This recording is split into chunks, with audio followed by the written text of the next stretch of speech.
রাম এবং ওর ভাইদের গুরুকুল যাওয়ার সময় হয়ে গেছে। আমি রামকে ছাড়া থাকতে পারবো না।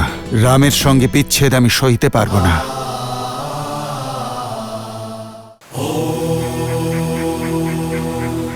শান্তি শান্তি শান্তি। লক্ষণ, ভরত, শত্রুঘ্ন, ওঠো।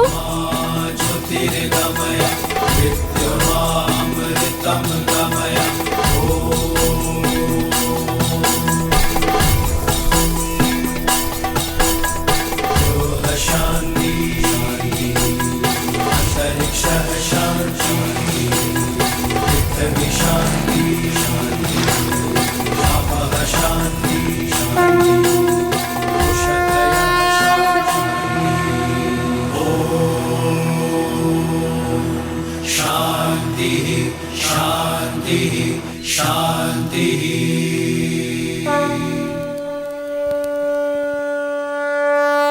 वक्रतुंड महाकाय सूर्यकोटि समप्रभा निर्विघ्नं कुरु मे देव सर्वकार्येषु सर्वदा।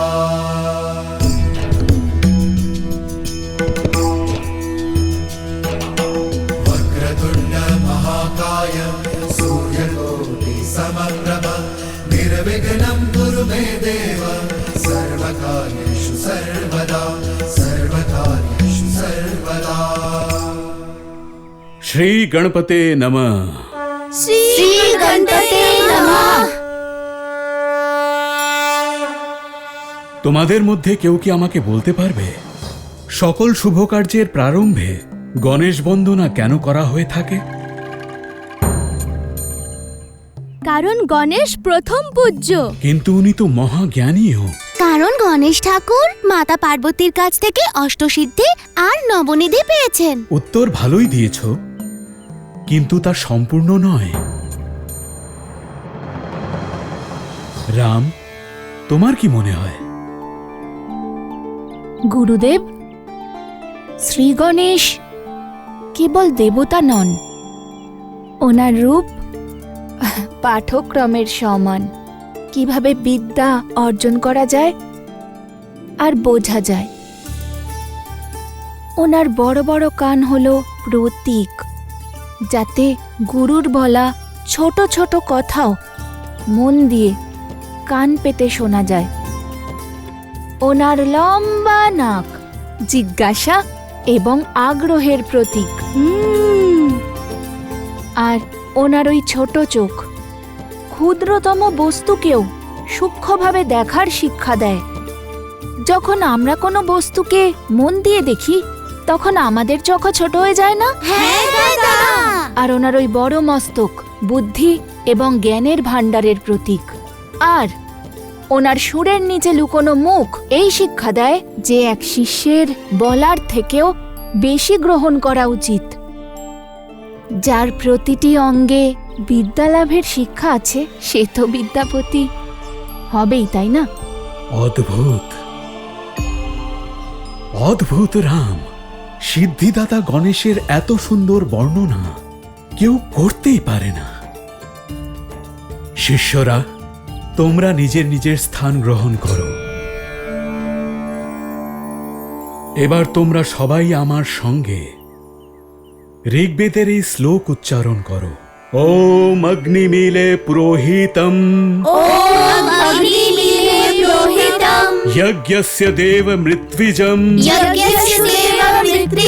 হোতারম রত্নধাতমম।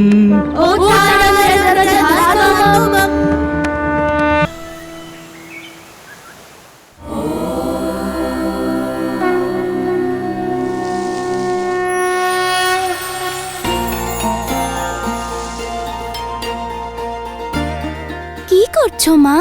স্বস্তিক বানাচ্ছি সীতা। এটা কেন বানাতে হয়? স্বস্তি থেকে হয় স্বস্তিক শব্দ, অর্থাৎ সবকিছু শুভ হোক। নাও, এই কেন্দ্রবিন্দু থেকে 4টি রেখা টানা হয়। যা 4টি পুরুষার্থের সূচক। এই হলো ধর্ম, এই হলো অর্থ, কর্ম, আর এই হলো মোক্ষ। মনে রেখো, এই রেখা বাইরে থেকে ভিতরের দিকে টানা হয়। এবার দক্ষিণ থেকে বাম দিকে এই 4 মুক্তির কামনায় রেখা টানা হয়। এই হলো শালোক্য, অর্থাৎ ভগবানের লোকে থাকা। এই হলো সামীপ্য, অর্থাৎ ভগবানের সমীপে থাকা। এই হলো স্বরূপ্য, অর্থাৎ ভগবানের রূপের সাথে একাত্ম হয়ে যাওয়া। আর এই হলো সাযুজ্য, অর্থাৎ ভগবানের সাথে যুক্ত হওয়া। আর এই 4টি রেখার শেষে এই অন্তঃকরণের রেখা তৈরি করতে হয়, যেটা হলো মন, বুদ্ধি, অহংকার আর চেতনা। এটা হলো এই 4টের প্রতীক। আর তারপর ভক্তির 4টি গুণকে বিন্দুর রূপে দেখানো হয়। এই হলো শ্রদ্ধা, বিশ্বাস, প্রেম আর সমর্পণ। আর হয়ে গেল স্বস্তিক। কিছু বুঝলে সীতা? বুঝতে পেরেছি মা। সংসারের যা কিছু শুভ, ধর্ম, অর্থ, কর্ম আর মোক্ষ চক্রের দ্বারা নিজের অন্তরে ধারণ করা। 4 প্রকারের মুক্তি মানে মন, বচন, কর্মের দ্বারা ঈশ্বরকে নিজের মধ্যে একাকার করে শ্রদ্ধা, বিশ্বাস, সমর্পণ, প্রেমের দ্বারা সমস্ত কাজ করা গেলে শুধুমাত্র কাজ নয়, জীবনও শুভময় হয়ে ওঠে। এটাই হলো স্বস্তিকের অর্থ। অদ্ভুত সীতা, আমি তো সেটুকুই বলেছি যেটুকু জানতাম, কিন্তু তুমি তো এর বাস্তব অর্থই বুঝতে পেরে গিয়েছো।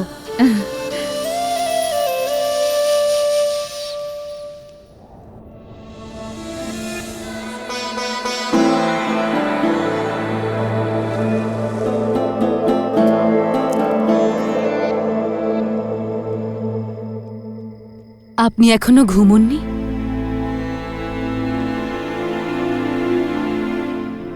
আমার নয়ন আমার থেকে দূরে চলে গেছে কইকেয়ী।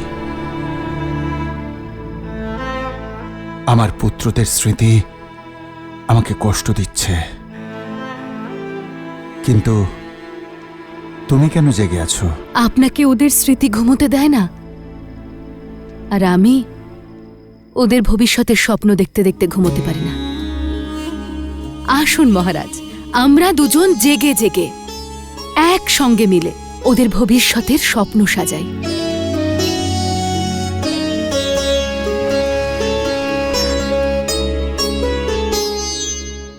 আমার প্রতি মুহূর্তে রামের জন্য চিন্তা হয়। আমি বুঝতে পারছি না একজন পিতা হিসেবে আমি আমার পুত্রদের জন্য এত চিন্তিত, কিন্তু একজন মা হয়ে তুমি। যা আপনার কাছে চিন্তার, আমার কাছে সেটাই সন্তোষের। আমার বিশ্বাস যে আমার রাম ওখানে আছে ওর ভাইদের সঙ্গে। এর থেকে বেশি একজন মায়ের আর কি প্রয়োজন? আপনি চিন্তা করবেন না।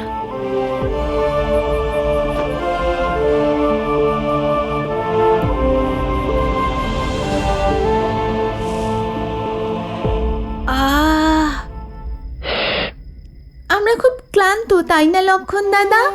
কি ব্যথা, হাত নাড়তে পারছি না। ব্যাস এইটুকুতেই ক্লান্ত হয়ে গেলে শত্রুঘ্ন? হ্যাঁ দাদা, খুব ব্যথা করছে। ব্যথা আর আনন্দ শরীরের সঙ্গে নয়, মনের সঙ্গে যুক্ত থাকে শত্রুঘ্ন। মনকে ব্যথামুক্ত করে তোলো, দেখবে সবই ঠিক হয়ে যাবে।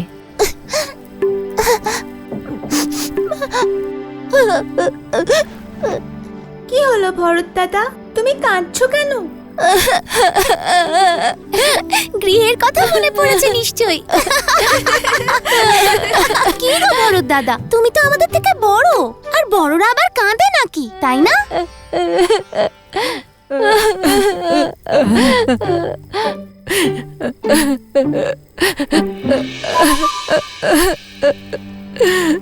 কি হয়েছে দাদা?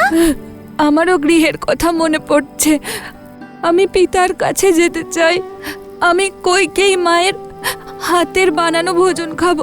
তোমার আর শত্রুঘ্নর গৃহের কথা কি একটুও মনে পড়ছে না?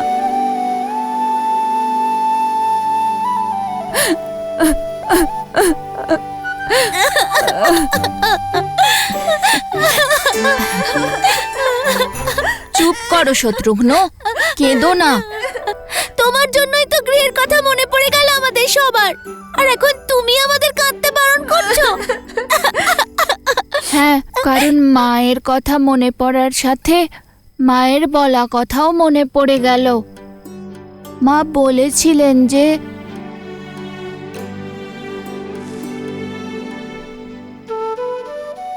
ওনার অনুপস্থিতিতে রামদাদা আমাদের মাতা আর পিতা হবে, এই আশ্রমেও, আমাদের মহলেও, আর গোটা সংসারেও। তাই না দাদা?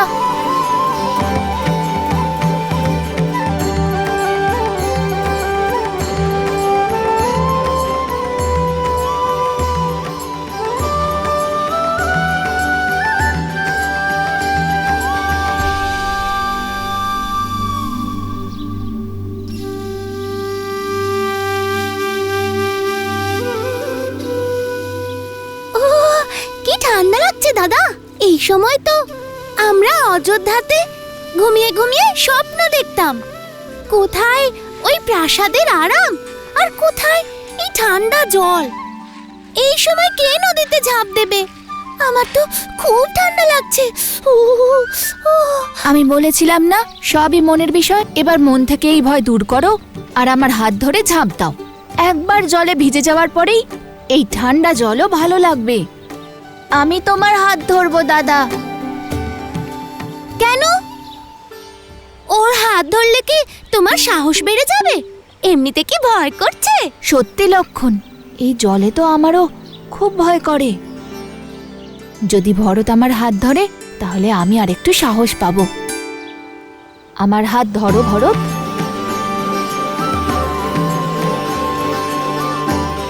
আর আমি ভরত দাদার।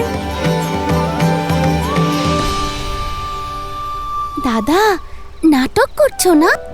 কালও তুমি কান্নার অভিনয় করেছিলে যাতে ভরত দাদার মন ঠিক হয়ে যায়। আমি যদি অভিনয় করি তাহলে তুমি কেন কাঁদছিলে? আমার যাতে খারাপ না লাগে সেই জন্য? কান্নাকাটি খারাপ বিষয় নয় লক্ষণ, মানুষ তো কাঁদবেই। আমি আর কথা বলবো না তোমার সাথে। স্নান তো করবে।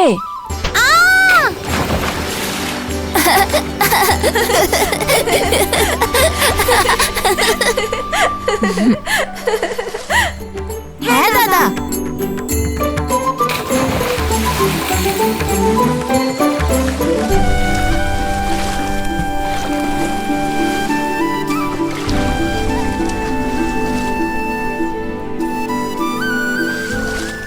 লক্ষণ, আমি কথা বলবো না তোমার সাথে। তুমি সব সময় ভরত দাদার হয়ে কথা বলো। ওর কাছে তো শত্রুঘ্ন আছে, আর আবার ওর তোমাকেও চাই। ওর কাছে কইকেই মা আছে, তাও আবার কৌশলা মাকেও চাই। কিন্তু আমার তো শুধু তোমাকেই চাই। তুমি কি কখনো আমার ভালোবাসা দেখতে পাও না? না, তুমি হলে আমার চোখ লক্ষণ, যা দিয়ে আমরা সবাই দেখি, কিন্তু আমরা দেখতে পাই না। শুধু আভাস পাই যে আমাদের সঙ্গে রয়েছে।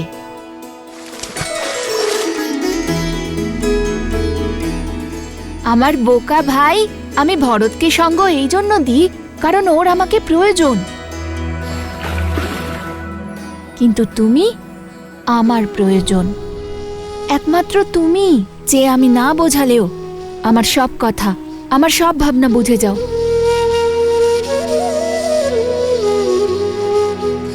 তাও আমার থেকে বেশি তুমি ভরত দাদাকেই ভালোবাসো। তবে যতই চেষ্টা করো তুমি, আমাকে কোনোদিনও তোমার থেকে দূরে সরাতে পারবে না। আর কেন বুঝবো না তোমাকে? ছায়া হই আমি তোমার। তুমি আমার ছায়া নও, কারণ ছায়া তো অন্ধকারেও সঙ্গ ছেড়ে দেয়, তাই না? তুমি হলে আমার আত্মা, তুমি না থাকলে আমিও নেই।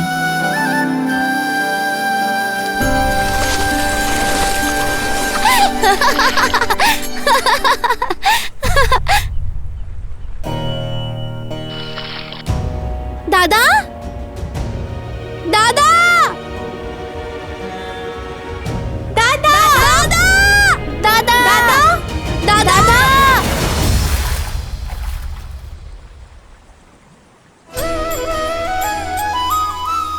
আমি তো এখানেই আছি। আত্মাকে ছেড়ে রাম কোথায় যাবে? দাদা,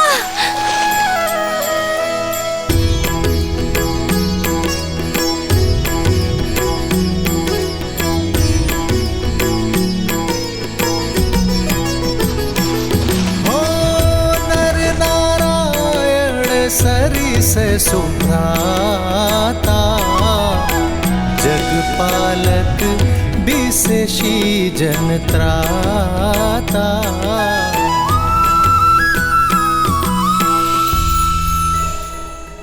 অদ্ভুত। যদি সংসারে সমস্ত ভাই এমন হয়, তাহলে এই সংসার প্রেমের অমৃত দ্বারা পূর্ণ হবে। দেবী, সংসারে যেমন অমৃত আছে তেমনি আছে বিষ।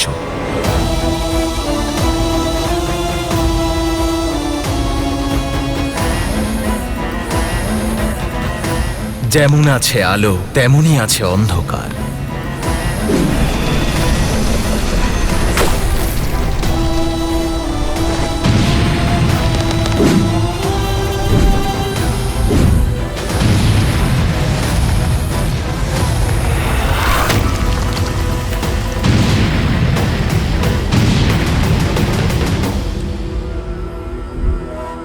সব সংস্কৃতির বিনাশ হবে, থাকবে কেবলমাত্র রাক্ষস সংস্কৃতি। ময়ম রক্ষামহ।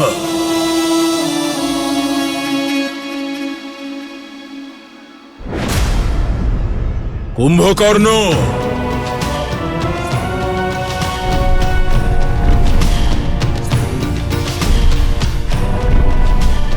আদেশ করুন ভ্রাতা।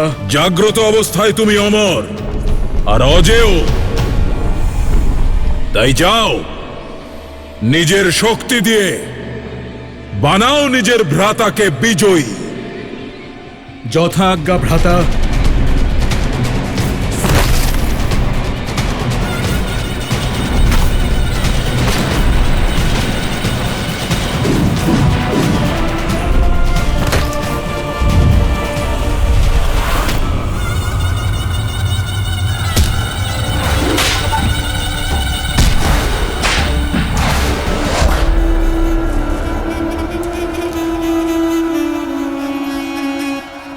বাঁচাও, বাঁচাও। কেমন লাগছে ঋষিবর? বাঁচাও।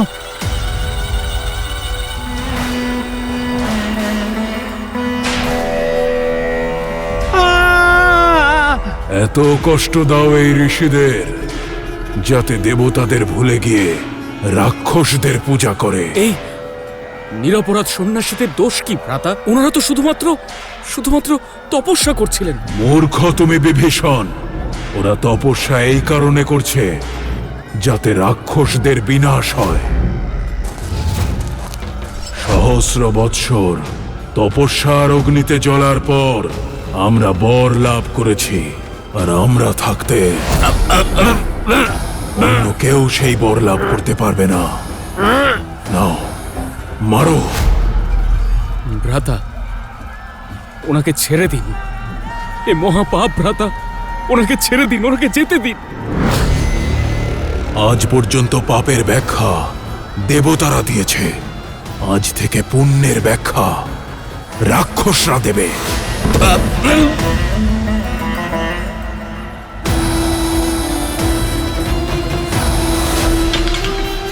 ওঠো বিভীষণ। আমি জানি তুমি আমাকে কতটা ভালোবাসো, আর আমিও তোমাকে এক ভ্রাতার মতো নয়, পুত্রের মতো ভালোবাসি।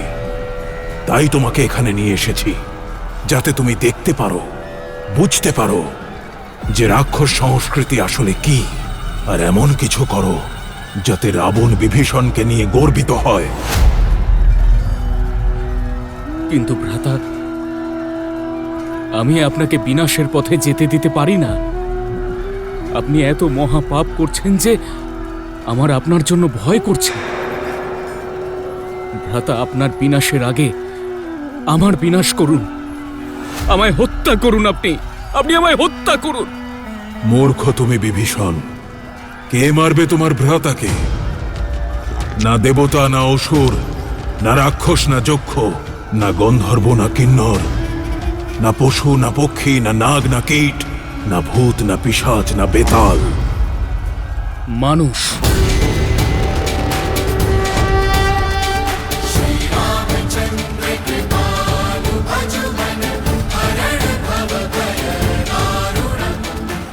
আপনি নরকে কেন ভুলে যান ভ্রাতা?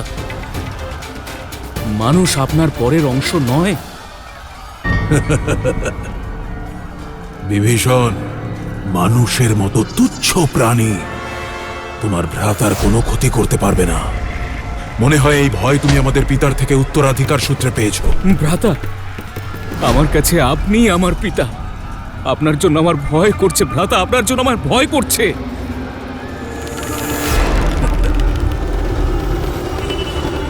তোমার আমাকে নিয়ে ভয় পাওয়ার কোনো প্রয়োজন নেই। কিচ্ছু হবে না তোমার ভ্রাতা। আর তোমার এই ভয় দূর করার পথ পেয়ে গেছি আমি।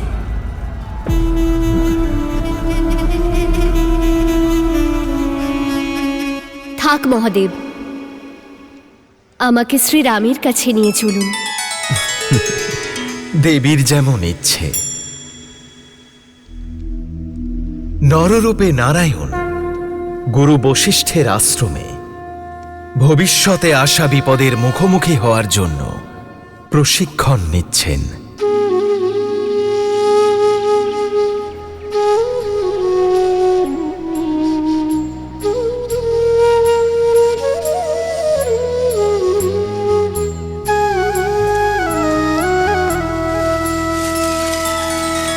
श्री रामचंद्र कृपालु भजु मन हरण भव भय दारुणम नव कंज लोचन कंज मुख कर कंज पद कंजारुणम। भगवान के अवतार का केवल नहीं गुणगान है, कैसे नारायण बने नर इसका पावन ज्ञान है। सिया राम, सिया राम, सिया राम, सिया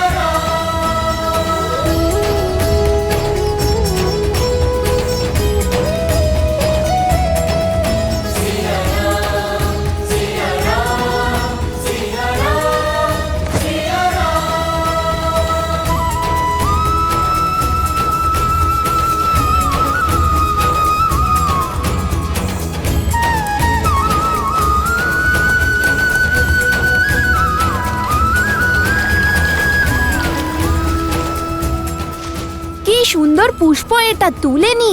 না ভরত, অকারণে এইভাবে পুষ্প তুলতে নেই, ঠিক আছে?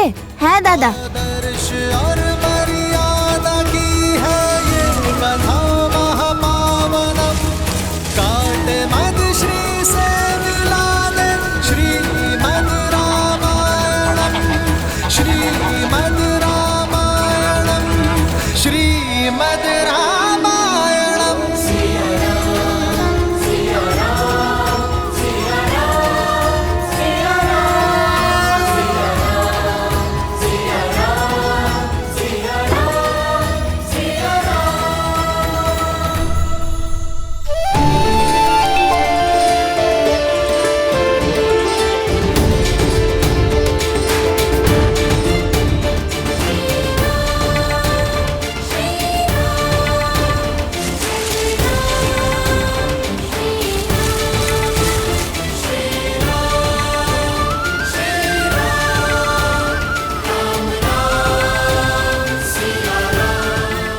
এই সমস্ত চারা গাছগুলো দেখছো, এগুলো সব অশ্বগন্ধার চারা, যা দিয়ে বৈদ্যরা যুগ যুগ ধরে ঔষধি তৈরি করছে। দেখো এগুলো।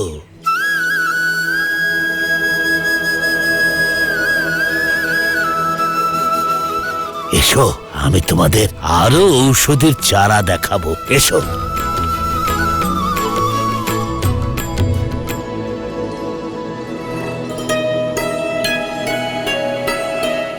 তুমি কি জানো কুমার, কুমার, কুমার, আরে কুমার,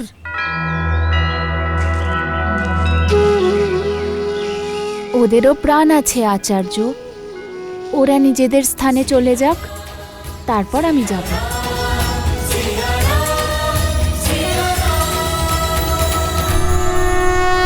ॐ त्र्यम्बकं यजामहे सुगन्धिं पुष्टिवर्धनम् उर्वारुकमिव वन्दनान् मृत्योर्मोक्ष्यमामृतात्।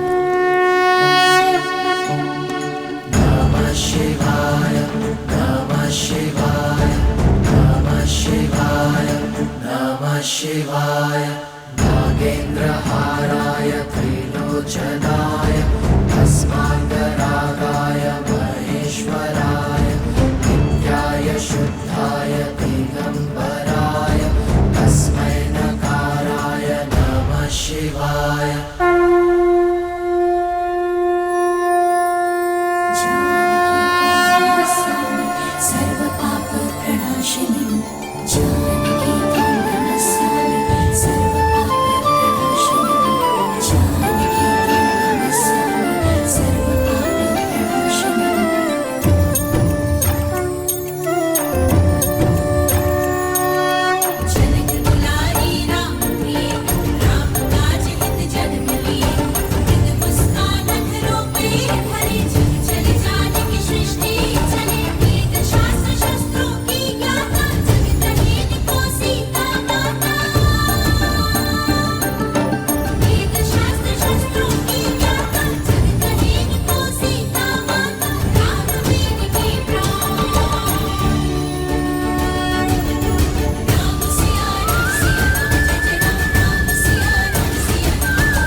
মহারাজ, দেবী গার্গী উপস্থিত হয়েছেন।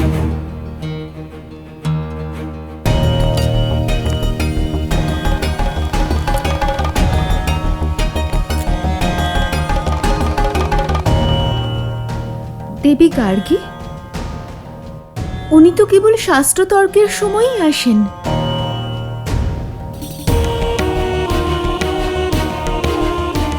আর এই সময়ে মিথিলায় এমন কোনো বিদ্বান নেই যিনি ওনার সম্মুখে দাঁড়ানোর সাহস দেখাতে পারেন। আর যদি এই তর্ক না হয়, তাহলে জ্ঞানের কেন্দ্র হিসেবে মিথিলার সম্মান ধুলোয় মিশে যাবে আর্য।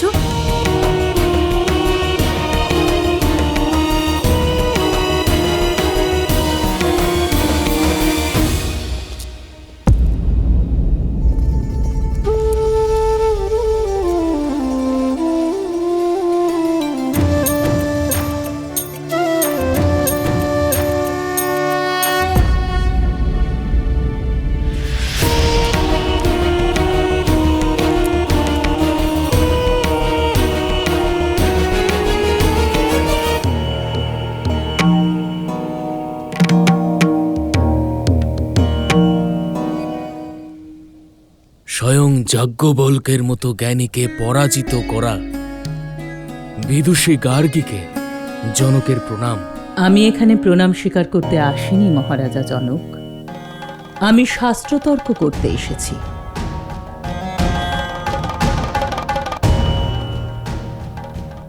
কি হলো? এখানে কি এমন কেউ নেই যে আমার সাথে শাস্ত্রতর্ক করবে?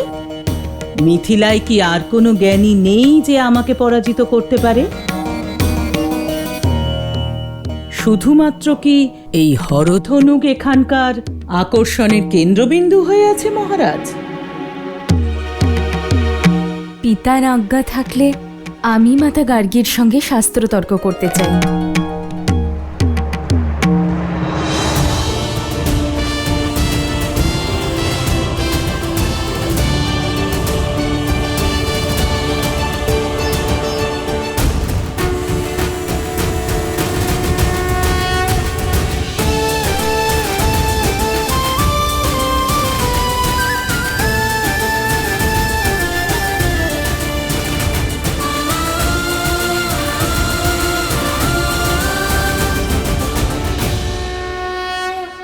এই বালিকা সেই বালিকাই তো, যে ছোটবেলায় খেলার ছলে শিবধনুক হাতে তুলেছিল। তুমি শক্তিশালী বটে, আর মহারাজের কন্যা যখন, তখন জ্ঞানী তো হবেই। আচ্ছা, তুমি শিবধনুক তুলেছ সীতা, তবে তুমি কি আমার সাথে শাস্ত্রতর্ক করতে পারবে? আমি প্রসন্ন হব, কারণ এই প্রথমবার কোনো জ্ঞানী মহিলা আমার সাথে শাস্ত্রতর্ক করবে। কেননা এতদিন পর্যন্ত পুরুষই আমার কাছে পরাজিত হয়ে এসেছে।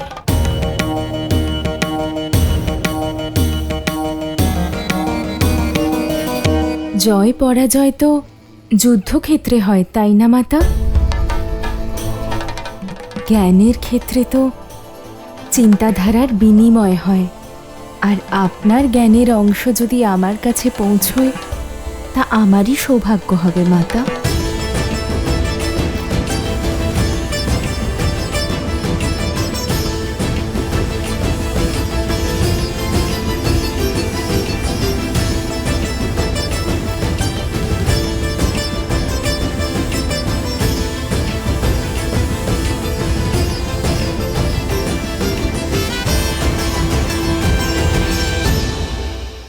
সব থেকে মহত্বপূর্ণ সময় কোনটি? বর্তমান। সব থেকে অধিক পবিত্র কি? অগ্নি। সব থেকে বড় পরাক্রম? ত্যাগ। ত্রিদেবের মধ্যে সব থেকে বড় কে? ব্রহ্মা, শিব নাকি নারায়ণ?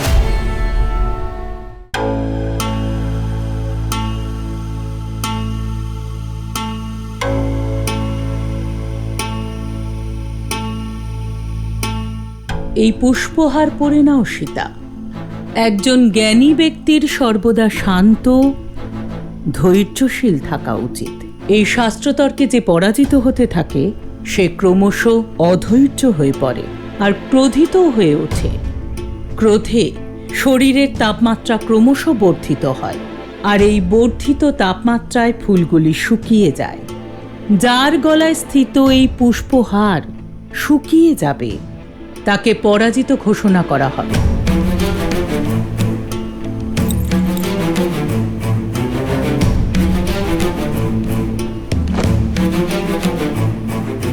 যথা আজ্ঞা মাতা, কিন্তু আমার মনোযোগ তো শুধু আপনার থেকে পাওয়া জ্ঞান পুষ্পের দিকেই থাকবে।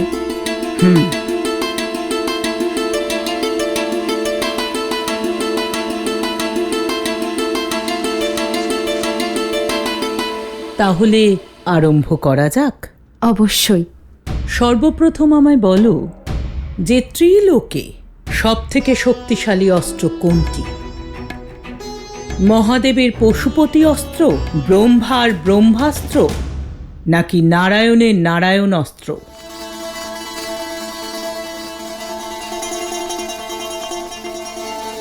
করুণা। করুণাস্ত্রের থেকে বড় আর কোনো অস্ত্র নেই মাতা। করুণা অস্ত্র? এ কেমন অস্ত্র সীতা? আমরা অস্ত্র কেন বানাই মাতা? সবাইকে পরাজিত করার জন্য তো।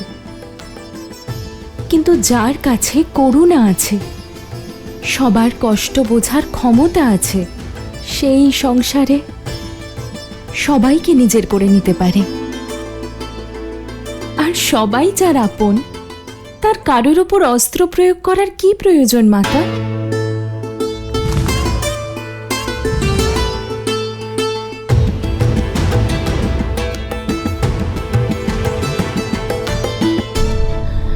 আচ্ছা, এবারে আমায় বলো, সব থেকে মহত্বপূর্ণ সময় কোনটি, আর সব থেকে মহত্বপূর্ণ ব্যক্তি কে? সব থেকে গুরুত্বপূর্ণ সময় হলো বর্তমান, এই সময়, এই মুহূর্ত। কারণ যা চলে গেছে তা ফিরে আসবে না, আর যে সময় আসেইনি তার বিষয় কী বা বলা যেতে পারে। আর সব থেকে গুরুত্বপূর্ণ ব্যক্তি সে যার সঙ্গে আমি এখন এই মুহূর্তে আছি, যেমন আপনার কাছে এখন আমি, আর আমার কাছে আপনি মাতা গার্গী। অদ্ভুত, অদ্ভুত, অদ্ভুত, অদ্ভুত, অদ্ভুত, অদ্ভুত, অদ্ভুত, অদ্ভুত, অদ্ভুত, অদ্ভুত, অদ্ভুত, অদ্ভুত, অদ্ভুত।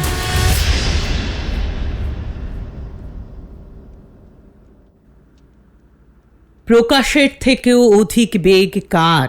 মনের, যে এক মুহূর্তে ত্রিলোক ভ্রমণ করে আসতে পারে।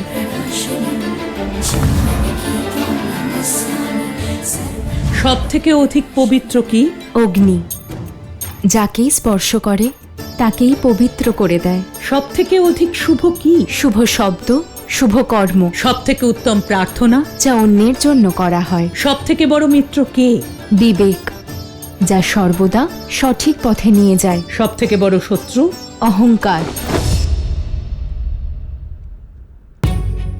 সব থেকে সুন্দর আভূষণ কোনটি? বিনম্রতা। সব থেকে বড় পরাক্রম? ত্যাগ। সব থেকে বড় বিজয়? নিজের উপর।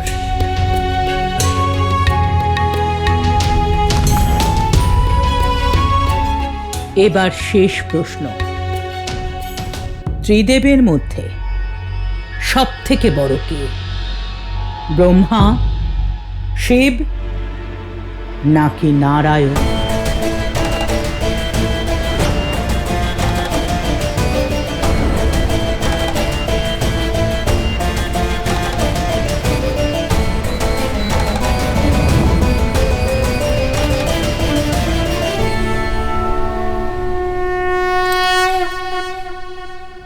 নর।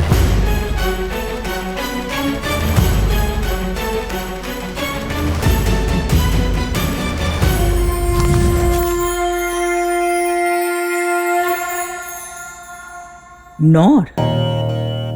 ব্রহ্মা, শিব, নারায়ণ, এনাদের থেকে উপরে নর কি করে হলো সীতা? যে নরের মধ্যে করুণা থাকে সেই নর ব্রহ্ম সমান। কারণ করুণা থেকেই তো সব শুভ চিন্তার জন্ম হয় মাতা। যার মধ্যে ত্যাগ আছে সে শিব তুল্য, আর মর্যাদা তাকে নারায়ণের মতন সামঞ্জস্য তৈরি করার শক্তি প্রদান করে। যে নরের মধ্যেই সকল গুণ রয়েছে সেই নর ত্রিদেবের সমান হতে পারে মাতা।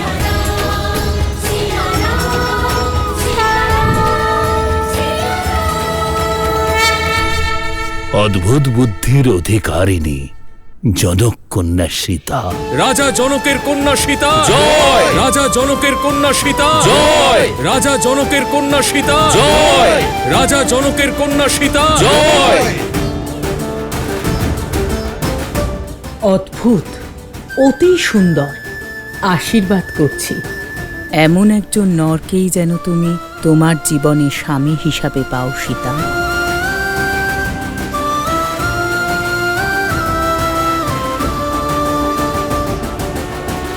আমি এখানে শাস্ত্রতর্কের জন্য আগেও এসেছি রাজা জনক, কিন্তু এইবার শাস্ত্রের আর জীবনের যে নয়া রূপ আমায় সীতা দেখিয়েছে, এর দ্বারা আমি খুবই প্রভাবিত হয়েছি।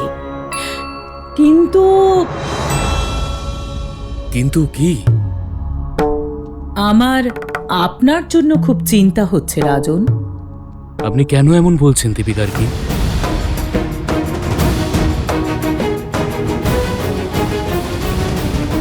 আপনি আপনার এই জ্ঞানবতী কন্যার জন্য যোগ্য স্বামীকে খুঁজে পাবেন, যে বীর হবে কিন্তু তার মনে করুণাস্ত্র থাকবে, যার মনে অন্যের প্রতি সম্মান, কর্মে আদর্শ থাকবে। নারায়ণের মতো স্বামী প্রয়োজন। আমার আপনার জন্য খুব চিন্তা হচ্ছে রাজন। আপনি কেন এমন বলছেন দীপিকার কি? আপনি আপনার এই অসামান্য জ্ঞানবতী কন্যার জন্য যোগ্য স্বামীকে খুঁজে পাবেন,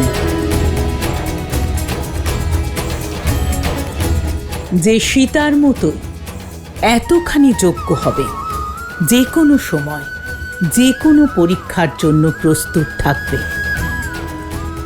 যে বীর হবে কিন্তু তার মনে করুণাস্ত্র থাকবে, যার মনে অন্যের প্রতি সম্মান আর কর্মে আদর্শ থাকবে। আপনার এই লক্ষ্মীর মতো কন্যার জন্য নারায়ণের মতো স্বামী প্রয়োজন।